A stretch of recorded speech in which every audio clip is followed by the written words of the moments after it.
C'est l'autre château de Bourdeille, plus discret et plus intime que son voisin.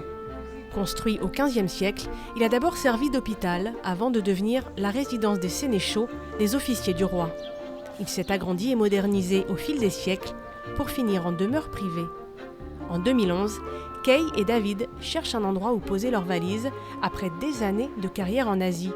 Ils découvrent le manoir un peu fatigué, c'est le coup de cœur. Il y avait des mauvaises herbes qui étaient plus hauts que moi, même sur les terrasses.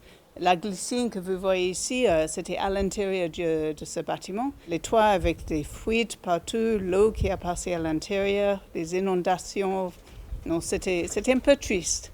Et nous avons fait notre mieux pour sauvegarder le bâtiment, pour l'avenir. Nous sommes seulement les gardiens.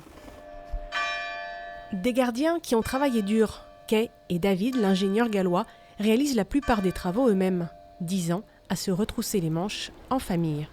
Je pense qu'il y a des gens qui ont des images des châtelains qui sont vraiment oulala et comme ça, un peu comme aujourd'hui. Mais en fait, ce n'est pas comme ça. On travaille beaucoup. Un travail qui a rendu sa splendeur au château et fait honneur à ses anciens occupants.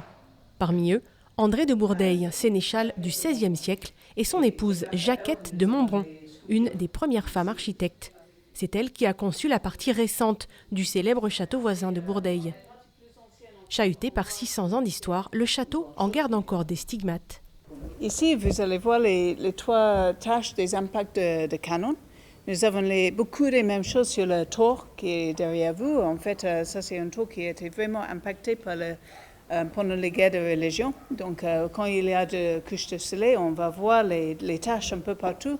Et c'est vraiment joli. Ça montre l'histoire de cette maison. D'autres traces du passé existent aussi sous le château. Ici, on descend vers l'ancienne prison.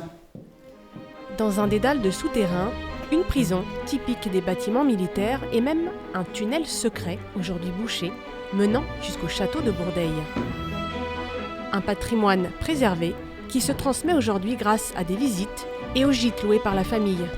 Une façon de découvrir la vie des châtelains modernes.